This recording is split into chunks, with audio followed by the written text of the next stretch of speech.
Showtime.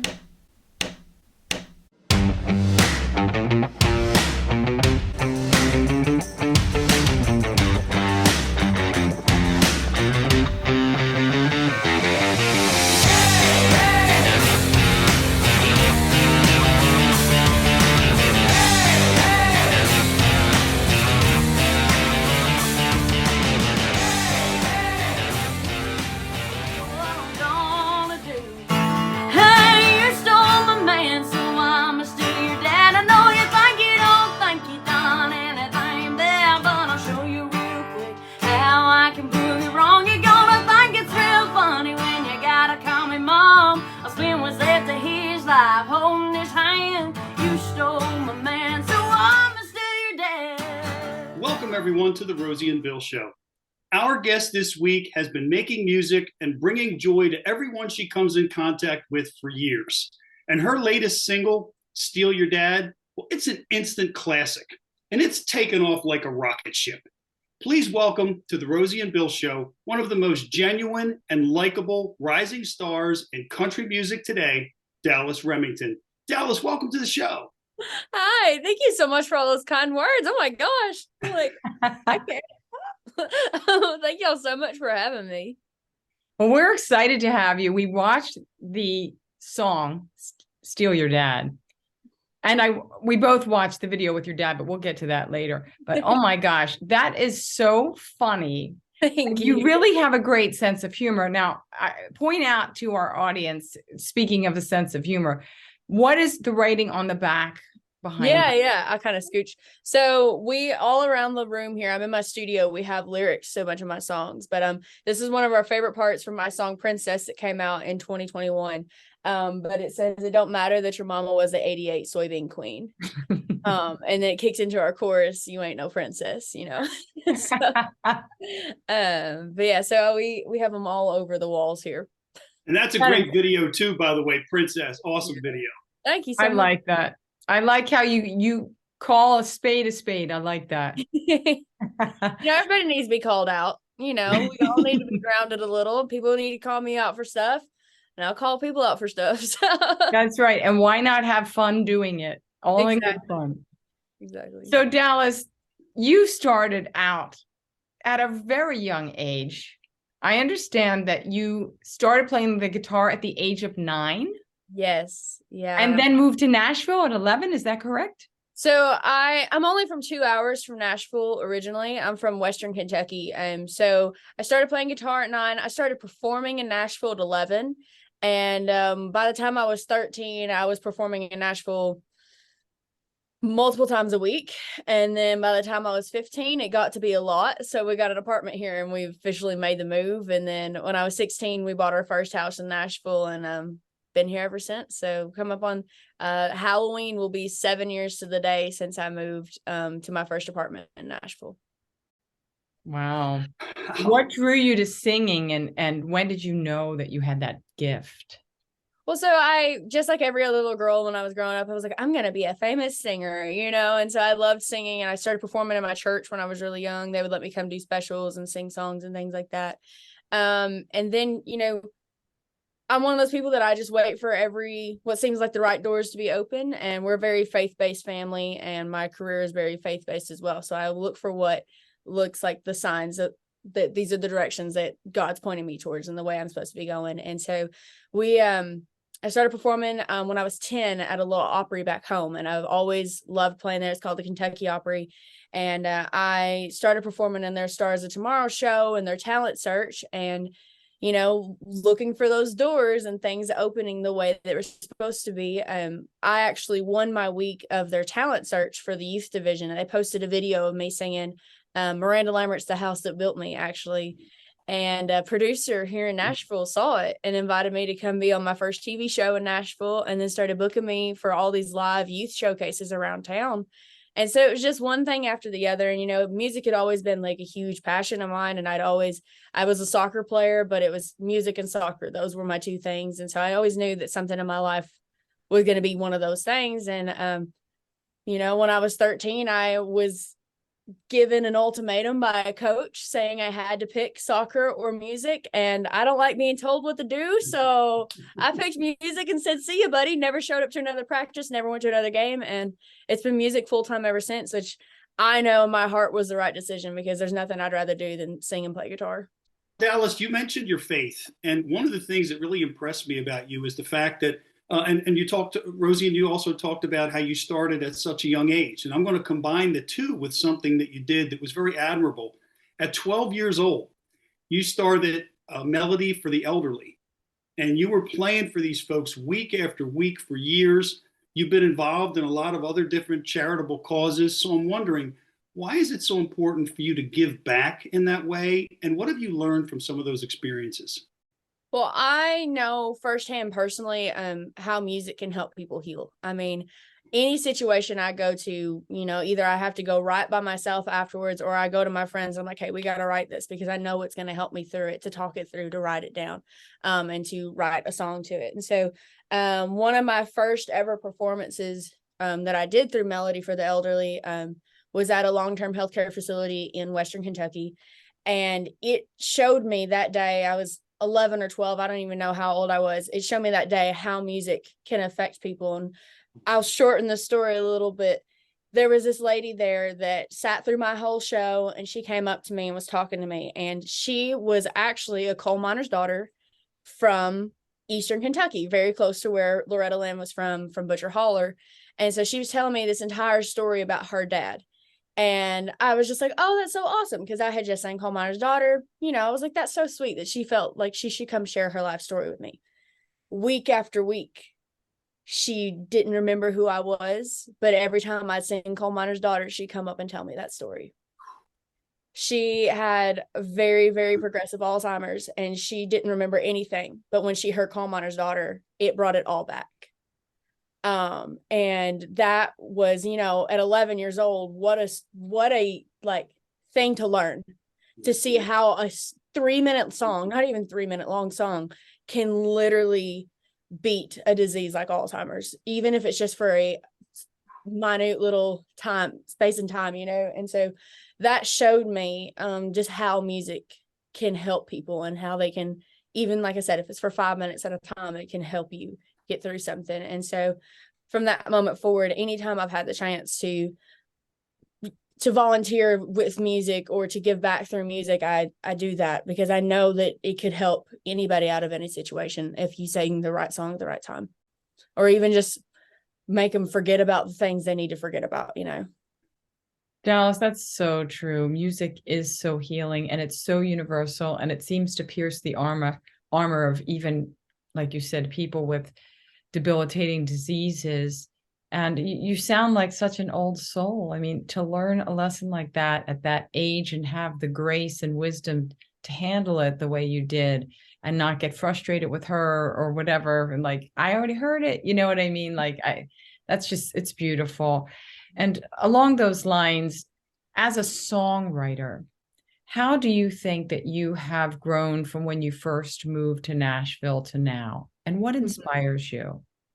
So I first started writing songs when I was 13. I was still living in Kentucky. I'd write them by myself, and, all about a boy that was making me mad, but, and a lot of that still happens, but, when I was younger, when I first started, I didn't co-write for the first time until I was 15, because I didn't believe I had anything to say. In Nashville, being so young, I was like, they're not gonna think I have anything to add to the situation. I'm like, I'm homeschooled. I sing and play guitar all day long. Like, I don't have anything that anyone could relate to, is how I thought of it. And when I was 15, I met a lady named Cindy Limbaugh Torres, who to this day is my songwriting sister. And she had written one of my favorite Garth Brooks songs, in Lonesome Dove. And we ended up getting put on a round together one night, and she came up to me and she was like, I want to write with you. And I just was like, I don't think I can be in that room. Like, I just don't think I can. And so she kept texting me for about 6 months. Let's write. I will teach you how to co-write. I'll teach you this and all these things. And I was like, okay, we just got to do it. And so when I was almost 16, or a little after 15, I started writing with her. And my life has never been the same because she taught me that I had something to say, and it was bonus points because she is a counselor. She's a licensed counselor, so she can help me talk through feelings that I didn't think I, meant anything to anyone because I was 15 at the time. And so she just changed my world and taught me how to write and, proved to me that I was wrong thinking that people wouldn't think I had anything to say. I only ever had one co-writer that said I didn't have anything to say, and I never wrote with her again. Easy enough, but so I definitely have changed. And even over the years, I've still had those like reservations over like, I look at things differently than people. People might not see it this way. People might not think what I think is funny and, things like that. And so even I've seen in just the past couple years, my boldness to say just what I want to say and how I would say it, and finding the co-writers that will go along with that. And then seeing how it relates to the fans has really, really just changed my world. I mean, like, I know we'll probably talk about it later, but like Steal Your Dad. I mean, I started that song by myself, thought it was hilarious, played it for someone, and they were like, are you sure? And then I took it to Cindy and Nancy, and they were like, oh my gosh, we got to write it. And that night it got 25,000 views instantly the day we wrote it.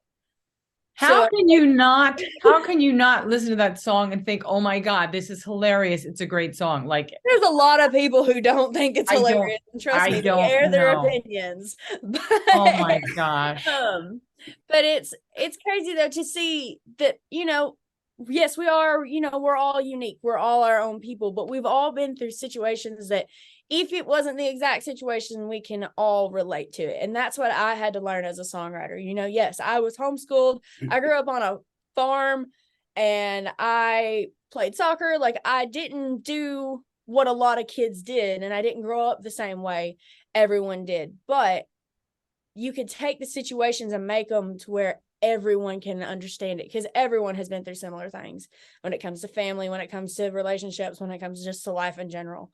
Well, there's something else I think that's important too, Dallas, and that's the fact you talked about, being relatable. And I think that anyone who watches you or looks at your videos and your content on social media, anyone who comes to see you perform, the one thing that jumps out at me and Rosie and I is that you're genuine and you're real as a person and as a songwriter. And even in this conversation, it comes through, it shines through. So I have to ask, how important is it to you to remain genuine and real as you are? And is it hard to do? Yeah, well, for me, it's just, I have to go through the mindset, if they don't like me, they're not going to like me. And I have to tell myself that, but I've always thought about that because I've been asked that several times or things similar to that. I had a meeting with someone when I was 16.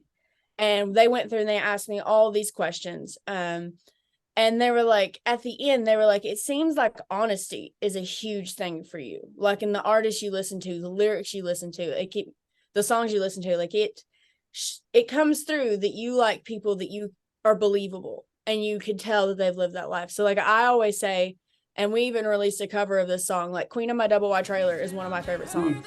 And that is because when you listen to Sammy Kershaw's voice on that song, he may not have lived that life, but you could see him living that life. Oh, yeah. And that's always been my thing. I'm not going to say something that doesn't sound like me. And, our music sounds a little different than a lot of different people, but it's because it's what I want.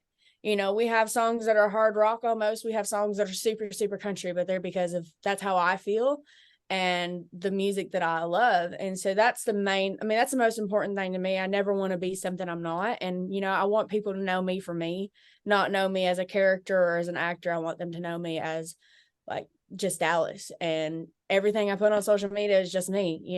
It was so funny. I was talking to one of my radio promoters one day and he was like, honey, it's going to take a very, very special person to work with you because you know who you are, what you want, and you are not letting anyone change that.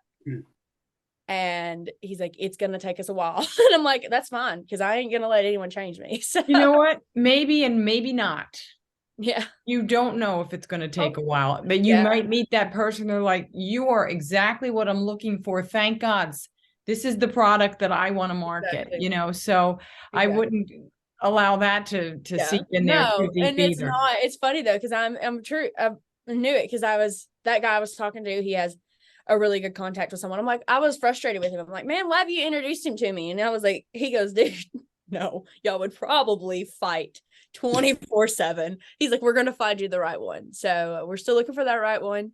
But that's my whole thing is just honesty, believability, and with me, you're getting literally 100% me. There's no faking, there's no nothing. It's just me in my life. Now, I want to get back to the Steal Your Dad. Dare I ask, what inspired it? Who hath smote thee? I love it. So Steal Your Dad is so fun. And it was kind of like an inspiration between a lot of different friendships, relationships in my past. I did not steal the girl's dad. I have been asked that so many millions of times over the past couple months. And it's crazy to think about for me. That song is 3 months old as of today. We only wrote that 3 months ago. Wow. And the fact that it has changed my world in so many ways. It was my first ever viral song. And people still to this day messaging me, and still one of the videos got like 200,000 views just yesterday. Like, it's still just going off, and I am so thankful for that. But I got upset with a girl one day, and I don't know why that's the thought that came to my head, because it was such a random thing. I was just like, I'm just gonna steal your dad. I don't know what happened. I think I'd had too many Red Bulls, and I was just I was in some kind of mood, and so I was like, ooh, that could be a song. Because I didn't say it to her. I said it in my head. I was like, this is what I should have said to the girl, but I didn't. I just kind of walked off. And in my head, I was like, oh my gosh, that is a song. And so I messed with the thought of it for a few weeks. Didn't pitch it to anyone, didn't anything. And then one day I was driving home and I got this melody in my head. And it fit to say, you stole my man, so I'm gonna steal your dad at the very end of it. And I was like, okay, there it is. So I went home and I wrote a good portion of the song, and I went to my good friends Cindy and Nancy the next morning, and I was like, okay, guys, I've been writing a song by myself. You can tell me if it's the stupidest thing you've ever heard and I need to throw it away, but here's what I have. And by the time we got to the end of the chorus, which is all I'd written up to, they were just like crying. They were laughing so hard, and they were like, please, let's finish this song. And we had it finished like 30 minutes after that moment. And like I said, I posted the first video of it that night, and it got like 23,000 views that night. Just me lip singing to the terrible off key, out of tune work tape that we had done. And I was like, that showed me at that moment there was something to it. And then, we did the video with my dad, and it was my first viral TikTok. Viral for my standards. It got like 300,000 views, which is still like, pretty viral compared to someone who gets like 1,000 views a TikTok. I was like, oh, okay. Can I play you a new song? Yeah. I think you're gonna like it. Really? Yeah, I think so. We'll see.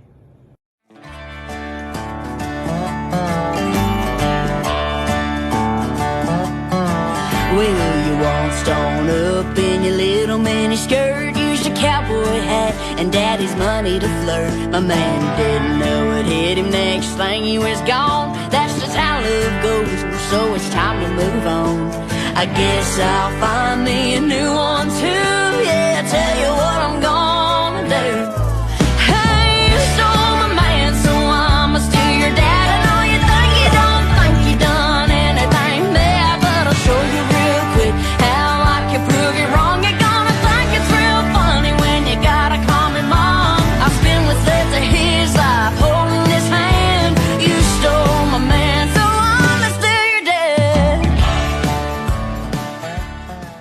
You like it? That's pretty cool. You think we got a hit? Yeah. Goofy song? I like that. That's And my dad, he called me. I texted him and I was like, I don't know what's happening. And I sent him a screenshot. I'm like, I think at that point it was 800,000 views. And it was like within a couple days, I was like, this video has 800,000 views. I have not done any promotion on it. I have not anything. It's just this. And he goes, proof that I need to be in all of your videos. True. He's like, you just needed to add me. And my dad has fangirls now. It's really weird. Like, people are coming and going, can I steal your daddy? And I'm just like, no. He's Back off. No. But it's just been such a whirlwind with it. And like I said, it was just a goofy idea I had, thought no one would ever relate to it. And the fact that it has blown up, I think combined all the videos, all the promos, we're close to like 7 million views. And that's only on like 5 or 6 videos. That's not like me posting 100 different videos about it. That's 5 or 6 of them added up, got like 7 million views between TikTok and Facebook. And still, like I said, to this day, still getting tons of views, getting comments, getting people sending me screenshots of them streaming and all this stuff. And so I'm just so thankful that I had that argument with that girl in my head and said that and wrote the song. So Definitely. Itself kind of proves to work sometimes. Yes. I mean, when you were saying that, like, I didn't expect that you stole someone's dad, but I definitely thought there was some woman, mowing her front lawn. You know what I mean? Definitely. And that's the thing, though. People who are commenting still going, what we need to know, like, who did you? But my favorite comments are the ones from the men coming through going, it's me. I'm the dad. I'm the dad. Come steal me. And I'm like, no. Oh, that's Maybe, cute. but no. That's really cute. Oh, wow. Well, Dallas, hey, before we wrap up, I just wanted to ask you one last question, because you have been putting out so many great songs, and almost like a single a month, or actually a little bit more than a single a month, right? Since a year ago, September, I think you kind of made that commitment and exceeded it. But from what we've heard, your next single sounds like it's going to be pretty wicked. Could you tell us a little bit about that real quick? Yes, it's also the reason I have green hair. So we decided last September we were going to release a single every month, and by this December we will have released 18 singles. So we had a couple months there where we doubled up on some stuff. But Wicked Witch comes out October 28th. Super excited about it. I am one of those people that I wait for what seems like the right time for the songs. Like it could be like Steal Your Dad, 3 months, and it's been out for a month and a half already. Like we just fly through it. Wicked Witch is actually one I've had for a long time. I wrote it with my good friends Robert and Chris, and I play it in rounds. I play it in full band stuff. Like I play this song everywhere, but I'm always waiting for the perfect time. And I was like, we're going to do it this year. Normally in October, we release a hunting single. And this year I was like, we're releasing a Halloween single. We're going for it. And it's just a really fun song. Everybody loves The Wizard of Oz. And I have to admit, though, I had never actually seen The Wizard of Oz until after we wrote the song. So I pulled everything from what I'd heard about it. And, once again, there's an inspiration behind everything. There was a girl that inspired it. She needed to back up. She needed some distance, and we wrote a song. We wrote a song for her. So, but it's just a fun, it's like an ode to The Wizard of Oz, but with some twists and turns and different things, and I'm a huge fan of the TV show Once Upon a Time. And so I was watching Once Upon a Time actually when we wrote Wicked Witch. I can't talk today. So Once Upon a Time is always, is the back, like a kind of twisted version of all the fairy tales. And so I had that like twisted, like dark side of it in my head. I'm like, we got to write a song. Like we just gotta. And I had just written in my hook book. I found it the other day. I literally just wrote down Wicked Witch. That was all the idea was. And Chris and Robert just ran with it. Absolutely killed it. And Christopher is one of the best guitarists ever. So he wrote like all these crazy like riffs and different things. And like if you listen in, and we added it in the recording, but in our original write, Chris came up with like a kind of like a minor, like demented little riff of the that I don't even know. I guess it's a flute that does that when they do the because. Right. That even found its way into our recording. We made like a little minor dark version of that from the original Wicked Witch or from the original Wizard of Oz. And I just love the song. I'm so happy it's finally time for it, and it's time to shine. We're actually, between now and the end of the year, we have 3 full production singles coming out. So we have a whole lot of music still coming out this year. And so I'm excited for Wicked Witch to finally get some of the spotlight, though. Well, Dallas, you've got a lot going on. That sounds fantastic. Can't wait for that to come out. And, just all of this is a validation that you definitely need to continue to do you. You know, people are responding and there isn't anyone else like you, you know, so definitely I like that you're steadfast on that. And we're excited to see what you're going to do next. And we wish you all the best. We know you're going to be a huge success. So thank you so much for joining us. Thank you so much for having me. It's so nice to meet y'all. You too. And folks, thanks for tuning in. We're going to end the show with a song from Dallas Remington. Have a great week.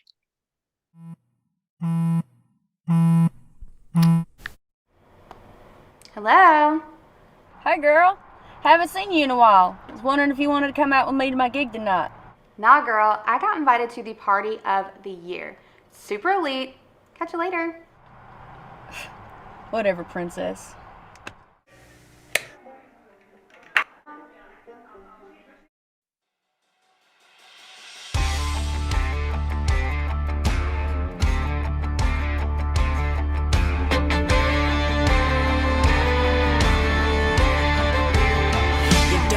You gotta cook, you don't think you gotta clean. You wanna paint your nails, sit around reading magazines. A selfie machine, self-claimed royalty. Well, there's a difference between perception and reality. You ain't a princess, you're just a dirt blonde every time. There ain't no prince here, just a bunch of bars and some pickup trucks. Yeah, the closest to the crown you'll ever get or ever got is at the bar taking double shots. You ain't a princess, you're just a small town hang around, never leaving hot mess.